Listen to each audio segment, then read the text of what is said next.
Hello guys, welcome to my YouTube channel. For today's video guys ay i-share ko sa inyo yung application ng LTO for exam reviewer guys. So yung application na pala ito guys ay para sa new applicant ng driver's license at saka sa magre-renew ng driver's license, non-professional or professional guys. So andito po yan. So punta lang po kayo ng Play Store guys, i-search nyo yung Karsada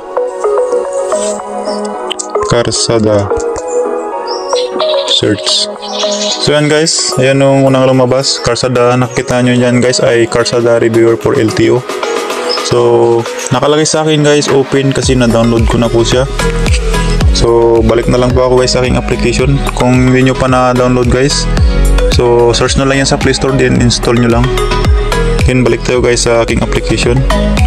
Click nyo lang guys, kapag na-download nyo na, i-click nyo na yung Karsada application nyo. So pag na-click nyo guys, ganyan po yung lalabas. May nakalagay dyan guys, road sign. Kung gusto mo guys pag-aralan yung road signs, andyan po sa pinakauna sa pinakataas din. Kung gusto mo naman ng for new driver's license, ito guys, nakalagay dyan for new, pro or non-pro. Andyan na yan lahat guys. Hanggang 100 items yan po. So kung gusto mo lang ng for renewal of driver's license, meron din guys.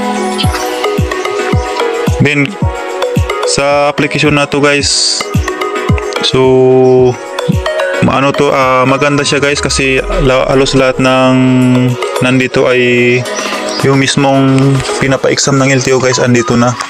Kung makakapasa po talaga kayo dito guys, 100% po yan kasi dito rin po ako nag-review dati at nakapasa po ako sa exam.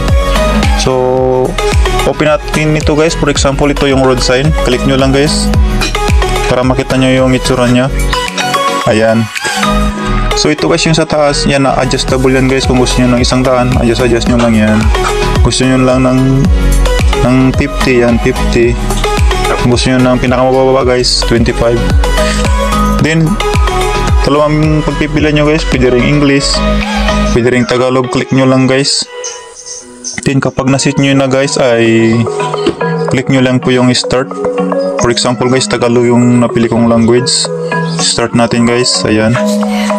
So yan, ganyan po yung lalabas. So may katanungan dyan, din may tatlong pagpipilian. Kapag naiintindihan mo na guys, pili ka lang sa tatlo. Ayan. Kapag nag-green guys yung napili mo, ibig sabihin tama. Kapag nagkulay red siya or parang orange, ibig sabihin po mali. So example ito guys, alin sa mga sumusunod ang nakalarawan?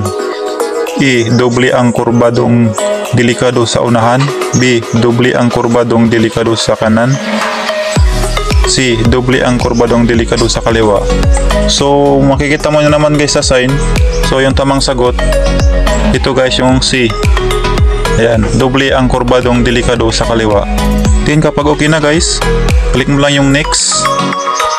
Ayan. So for example guys, ito mamaliin natin yung sagot para malaman nyo yung magkaiba yung kulay. Alin sa mga sunod ang nakalarawan? So ang sagot dyan guys ay lugar ng paaralan, pero itry natin to guys yung mali para makita nyo guys na nag-iiba yung kulay nya. So ito yung sagot natin guys, daang train. So yan guys, diba mali po kaya nag-orange po siya. So yung tamang sagot dyan guys, ito yung kulay green, yung lugar ng paaralan. Then ganun lang guys, paulit-ulit lang yan. Then next nyo lang. Tapos kapag okay na guys, may lalabas din yan na result mo kung ilan yung nakuha mong grade. So sa akin guys, hindi ko na ito tatapusin kasi for example lang naman po ito, para hindi na po tayo magaba. Then end natin. So ganun din guys, kung gusto nyo ulit dito sa ito pag-aralan for new driver's license, ayan, click nyo lang din ulit dyan guys, ganun din. Then pwede rin yung i-adjust yan kung ilan ang gusto nyong i-review yung exam. Pwede rin English, yan guys, pwede rin Tagalog. Yan, tapos start nyo lang po ulit guys. Ayan. Then ganun lang, paulit-ulit lang guys yung proseso. Then next nyo na lang, pili kayo ng sagot, next. Saka huwag kayong mag-alala guys kasi malalaman nyo rin ito kung hindi nyo ma-perfect. Malalaman nyo rin kung saan kayo nagkamali kasi sa bandang pagtapos nyo guys ng exam, makikita nyo rin doon sa pinakadulo kung saan kayo nagkamali. Tapos pwede nyo rin ulitin guys, ulit-ulitin nyo lang. So hanggang dito na lang guys ang video ko na ito for LTO application reviewer.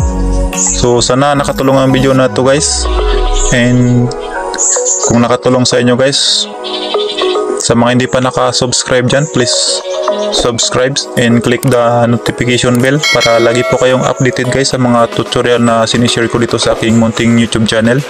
So maraming salamat guys. Bye bye, see you in the next one.